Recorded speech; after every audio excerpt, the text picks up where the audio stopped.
Well, good morning. Actually, I think it might be evening time for you anyway. Regardless, the Pyro Archon's coming out. We're all very excited, right? I haven't skipped an Archon ever in my entire life until this one. I'm not pulling on this character. I finally decided I'm not doing it. It's gonna be the only one that I've ever skipped. Now, why is that?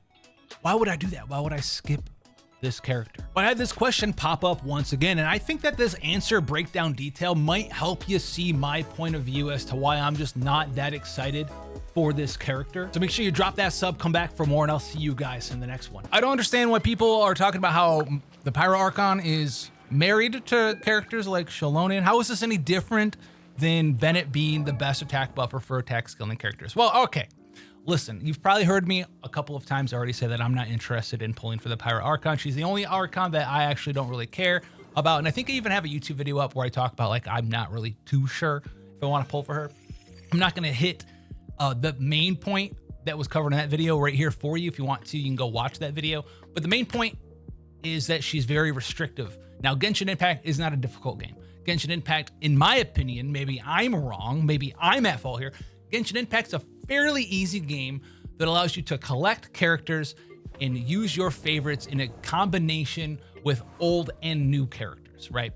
A lot of characters get stronger over time because they implement new mechanics or new buffers or new ways to do damage. One of the, you know what, on this channel, right? Noelle's probably one of the most indirectly buffed characters in the game. She came out, she kind of did her thing. She skilled with defense, wasn't all that great. She gets a bunch of artifact sets that are fantastic with her. She gets a bunch of new supports that work well with her normal attack, charge attack play style, defensive scaling play style. She gets access to new weapons, right, that scale off of defense and do bonus damage based off of defense. She scales really well with new supports that give huge damage percent bonuses because while Noelle's very good at giving herself large attack stats off of her own elemental burst in conjunction with her Constellation 6, she didn't really get a bunch of other stats, crit rate, elemental burst damage, all that stuff.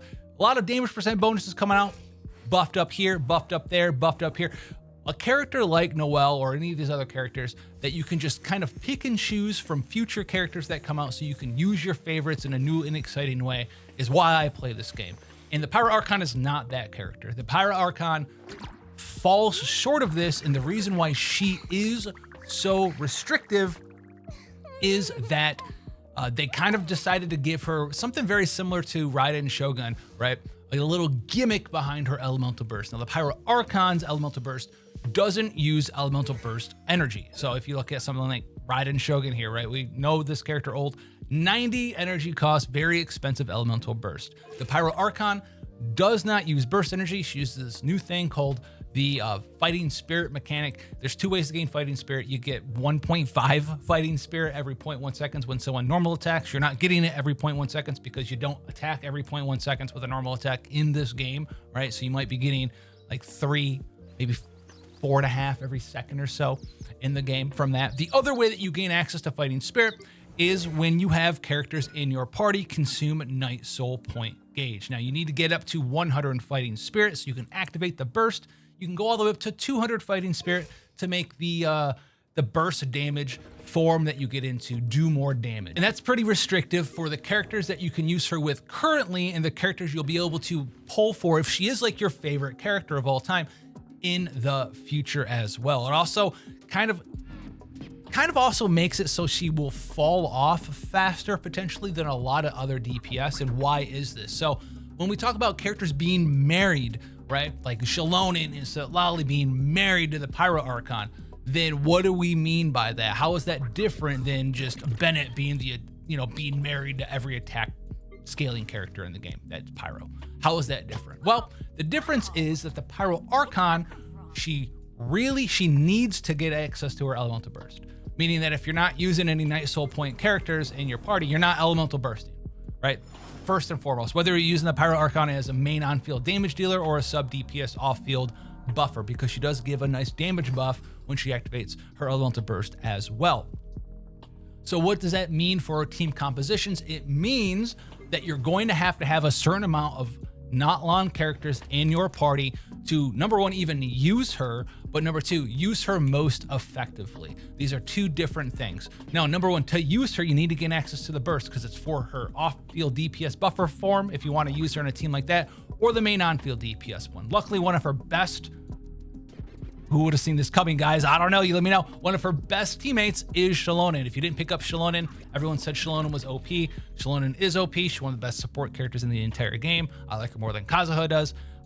She allows you to do a crazy amount of stuff. Why is Shallonen so good with the Pyro Archon? Well, not only is Shallonen just amazing because her kit is amazing, like her kit is amazing for every character in the game because of her resistance, shred, heal, right? If you have the Constellation 1, you get some resistance interruption as well. You also have the ability to wear the fantastic Hero of the Sitter City set and do a damage percent bonus, basically to your main DPS. So she's shredding for you, damage bonusing, healing. And if you're C1, you get resistance interruption rate as well on top of that. Why is this also even better for Mavuika? Well, it's because she has a Night Soul points in her abilities, right? She has Night Soul point up and down decreasing. She uses the Night Soul point not law mechanic. Now, how is that a restrictive thing for the Pyro Archon? Basically, the best teams that you're going to see with her is going to be a mix of two different things. Number one, they're going to have a very good, say you're doing a main DPS on-field driver Pyro Archon, just big daddy monster damage build. You're going to need two things from the rest of your characters in your party. You're going to need ways to buff up the damage that you do. So you're looking for resistance shreds, you're looking for damage percent bonuses, you're looking for attack buffs, you're looking for the best thing that you would do basically with any other character that's an on-field hyper carry, right? The other thing that you need to do is when you're maximizing the damage for Pyro Archon, those characters all need to have access to, if you're doing the maximum version, they all need to have, or at least two of them, have the Night Soul point mechanic in there. So you can get as close to, 200 fighting spirit as possible. Because if you're trying to sub out someone like Shallonen, maybe you get Lali, right? You're trying to sub out someone like Shallonen for Zhongli. You still have resistance shred. You have a shield that works, right? It sounds very similar. You can put up a different damage thing on there. You can give them a Archaic Petra set, get 35% damage bonus instead of 40. Sounds very similar, right? It's not, because Zhongli doesn't have a Night Soul point mechanic. So even if you have someone like Lali in your party to gain access to Night Soul points so you can use her burst, you could have gained access to more Night Soul points with Shallonen in your team, which gives you massive damage percent bonuses. And this is just baked into the Pyro Archon's kit. Going up to 200 fighting spirit, or going from 100 to 150 is huge. It's a large amount of damage percent bonus that you're missing out on. So what does that mean for the future teams that you might want to use your Pyro Archon in? You're going to have a very hard time replacing anyone that you put your first team together with her, replacing any of those characters with future characters, especially if those future characters are not Notlon characters. I don't like this design. I think it's a pretty trash design for a couple of reasons here. Number one, like I said, I like to put teams together for my favorite characters and just watch them grow stronger over time, right? Like I'm a Pokemon master. Sure. Say whatever it is you want to say. And how can I explain this to you pretty well? So let's take some older characters and apply this new mechanic, like the fighting spirit mechanic, right? Let's just see how crazy it was. Now, let's go back just to like Fontaine, right? Fontaine introduced an overarching sort of mechanic to a lot of characters where you saw that characters gain benefits or something from having their HP increased or decreased, the whole like up and down, right? We see this with characters like Farina and Nivelette, all these characters, Liney, right? All these characters want to have their HPs increased and decreased over and over and over. Now, if we have the Traveler here who's conveniently on Hydro, the other small sub mechanic that they split the HP and decrease mechanic with was with the Source Water Droplet mechanic. Now, if you wanted to take the Fontaine mechanic and make it more similar to the Pyro Archon's own mechanic of fighting spirit, take every character that came out in Fontaine that has the HP increased and decreased mechanic, right? Every time your HP goes up, you get a damage bonus, or it goes down, you gain some fanfare stacks, right? Or damage bonuses, or crit rate, or crit damage like Nivelette. And you combine those two together, right? This would be a very bad thing. Imagine how much worse Farina or Liney or Nivelette or any of these amazing characters would be if in their kit it was like every time your HP increased from absorbing a source water droplet, right? you get a damage percent bonus. If you had to heal from a specific Fontaine mechanic and they just applied source water droplets, or just call them source water, maybe every character in Fontaine could make source water stuff, right? Source water rocks, source water crystals, source water, you know, a bunch of different stuff. Source water ice, right? And it would give you small amounts of HP increase or decrease. Imagine having to be limited to, oh, I have this Fontaine character, I need to play them with specifically other Fontaine characters to get the most benefit out of them. I would not like that at all. I think that would be a very terrible design choice, and I think that the fighting spirit mechanic of the Pyro Archon is very similar to what they did do, I think, successfully with Raiden Shogun. Now, Raiden Shogun was the elemental burst energy restoring. My burst costs $1 bajillion, right? Archon.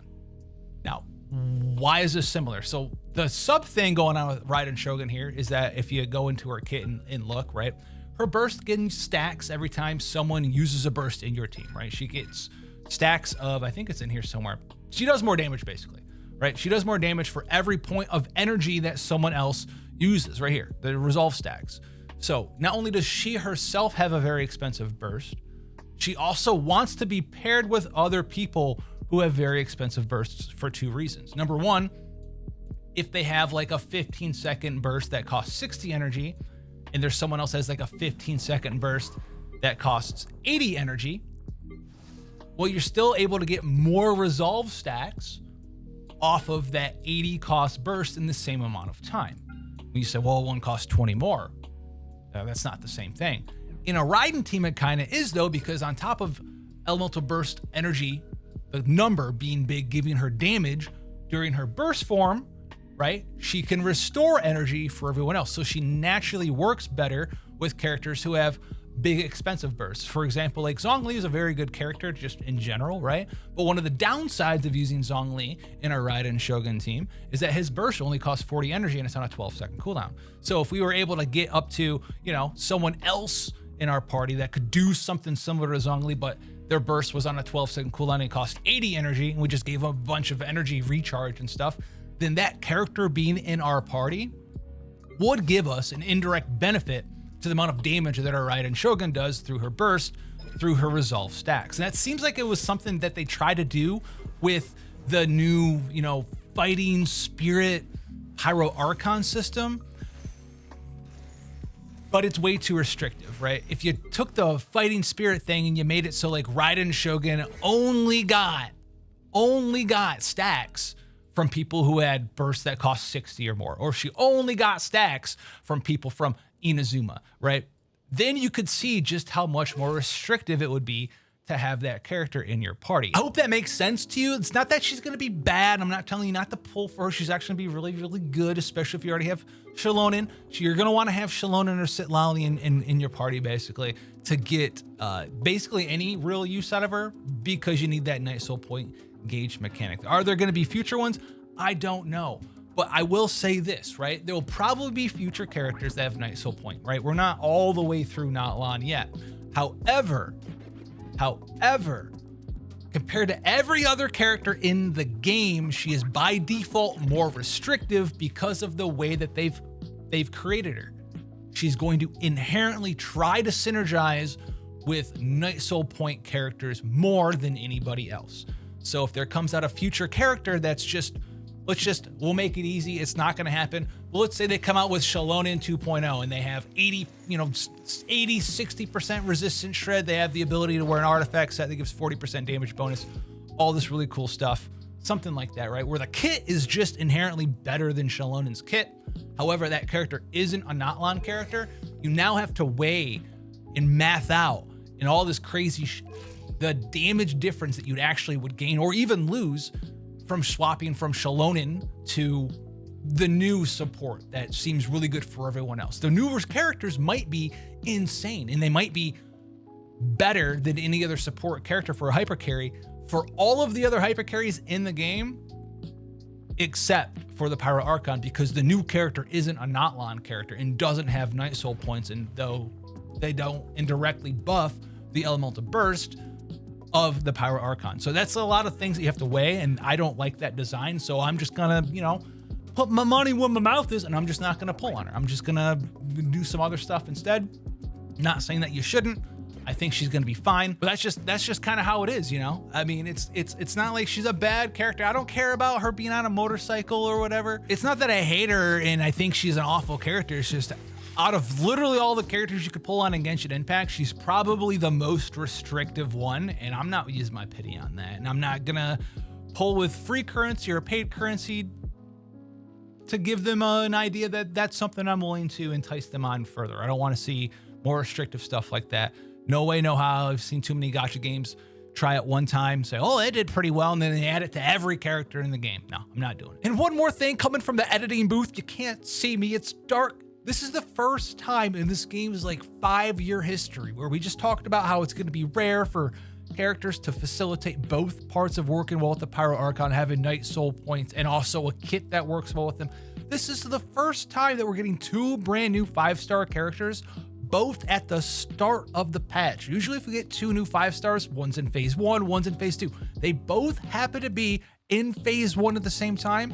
And Citlali happens to be one of the best characters that also meets that Night Soul point meter. So like if you don't have access to Shalodin, you're kind of relying on gaining access to Citlali here for this patch, and you have to get them both in phase 1. This doesn't sit well with me. I know someone's going to be down there defending the multi-billion-dollar company, but all of these things combined, no, I'm out.